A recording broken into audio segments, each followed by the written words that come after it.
so soft, so chewy. They just, oh my God. I love cookies. The middle is like super gooey, and then the edges are a little bit crispy, and then the whole thing is just so chewy. I don't know about you, but chewy cookies are way, way, way better than crispy cookies. I am a chewy cookie fan. I'll take a chewy cookie any day over a crispy cookie. And guess what the secret is to chewy cookies? If you Google it, it is so depressing, so don't do it. But guess what? I'm gonna tell you, it's a truckload of butter. Literally every stick of butter in the grocery store thrown into the cookie bowl along with brown sugar and just, we're not making that on this channel. That is fatty, that is sugary, and that is not healthy. Today we are gonna make chewy cookies that are high protein, low calorie, and give you every single bit of chewiness you need. And it has just one secret ingredient that's gonna absolutely change the game. Good cookies always start with flour. I tried to make this with oat flour, and guess what? I don't like it, because even though oat flour has more fiber and it has a chewier texture, it tastes like oatiness. I don't want that in my cookie. So these chewy chocolate chip cookies will start with just 20 grams of a regular plain flour. And protein powder to add some protein to this. I recommend using whey protein, not casein, or you can use a whey casein blend, but we're gonna need half a scoop of 15 grams. And please try to use a neutral flavor. I'm using salted caramel because I think it brings a nice nuttiness and flavor to this. Use vanilla, that's completely okay. Don't use something like fruity cereal milk protein powder, like not for this recipe. That can go for something else. And guess what? We need to add sweetness. Erythritol, my favorite artificial sweetener. I don't even know if it's artificial or not. It comes from a grape, so I guess it's natural. Natty sweetener, take this is granulated, and just put it in a blender, lid on, and I'm gonna blend this, and out comes powdered artificial sweetener. This is the secret. I'm kidding, this is not the secret, but you want powdered sweetener. It just makes this more chewy, and I think it makes it so much better. So just blend your sweetener. You don't need to buy powdered sweetener. I've said it before and I'll say it again. It's overpriced for absolutely no reason. Invest in this instead. 40 grams of powdered sweetener. If you're gonna say something like, oh my God, that's a lot of sweetener, guys, cookies have a lot of sugar in them. Just use this. Forget about it, move on. And a pinch of salt. Saltiness brings out the cookie flavor, I think. No, salt's a flavor enhancer, use some. And then a tiny bit of baking soda, not baking powder, because baking powder will turn these into cakes. But if you just take the tiniest amount, that much, just very little, and put that in, it's gonna just do something magical.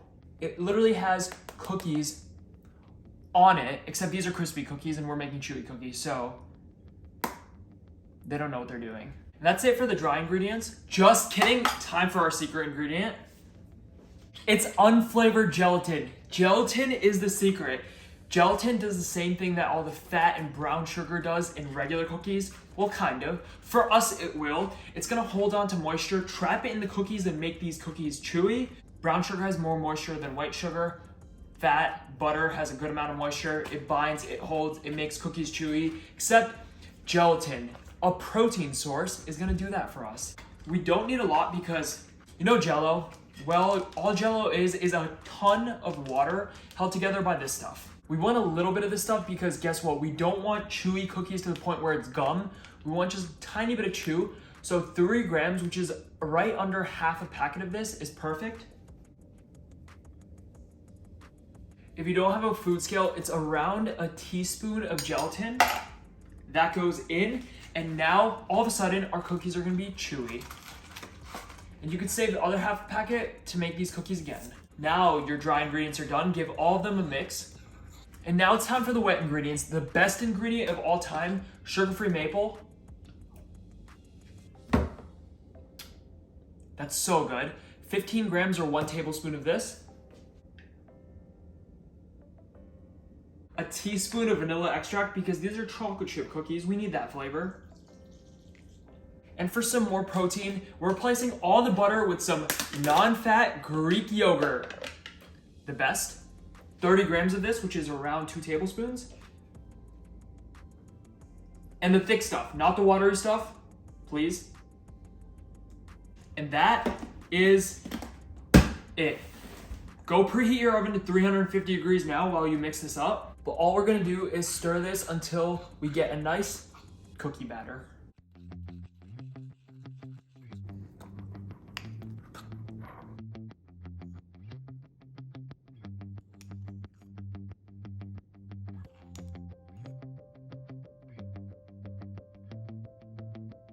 Now this on its own is some fantastic cookie dough. Like this is high protein and you can just eat this like this as a nice dessert. But we're gonna make cookies with it, and chocolate chip cookies, guess what? They need chocolate chips. I'm using mini chocolate chips because you get more spread.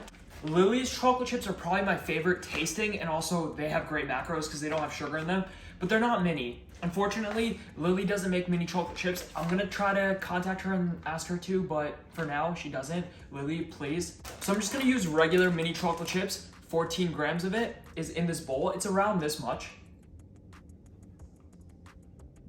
My hand as a measurement. Around a tablespoon. I'm gonna put around half in right now, and I'm gonna use half to top the cookies later. Because sometimes chocolate chips get lost in the cookie batter, and that's unfortunate because one cookie might have all the chocolate chips and the other one, it's missing all of them. I'm not gonna let that happen. I'm gonna sprinkle them on as I make cookies. But this batter is basically done.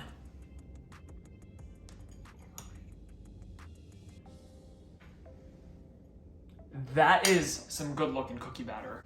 Oven's preheating at 350. I'm gonna make around 8 cookies in this.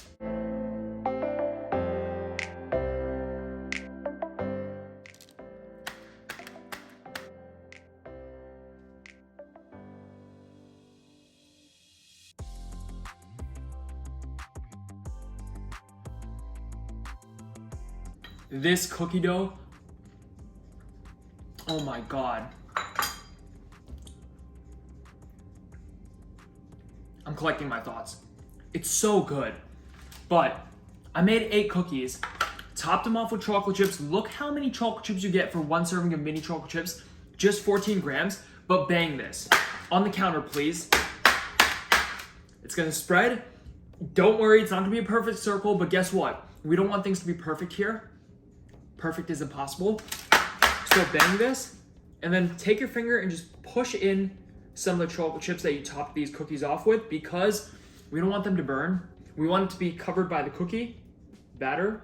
So we're ready. 8 cookies.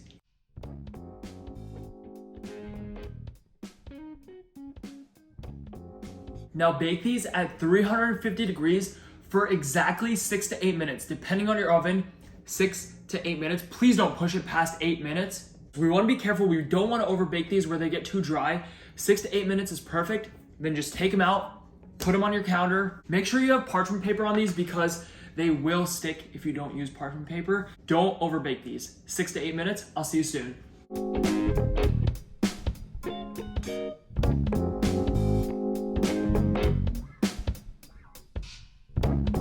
And once these come out of the oven, oh my God, the smell is absolutely ridiculous.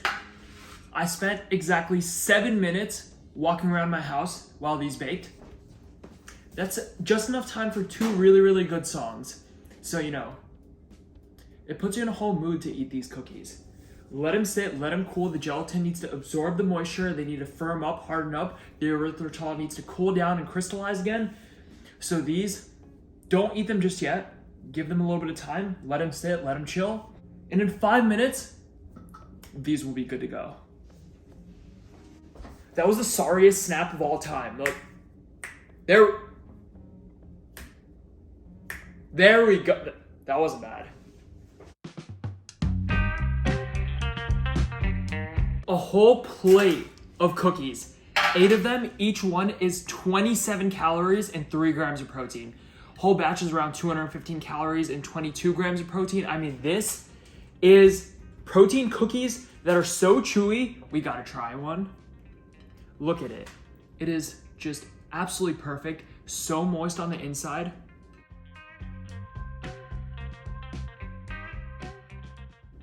This one is calling my name. I don't know why, but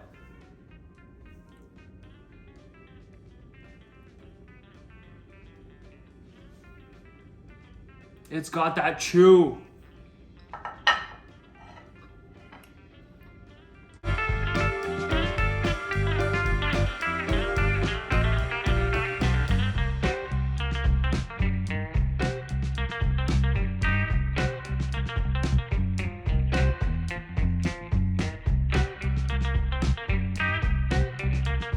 so soft, so chewy. They just, oh my God. I love cookies. So soft, so tender, so fudgy. The middle part of them, since you baked them for not too long, the middle is like super gooey, and then the edges are a little bit crispy, and then the whole thing is just so chewy. Tell me what cookie I should make next. You want me to make oatmeal raisin, a peanut butter cookie? What do you want to see? Let me know down below in the comments. Thank you so much for watching this video. Give it a like if you liked it, subscribe if you're new. Tell me if you're a crispy or chewy cookie person. It better be chewy, and I'll see you in the next video.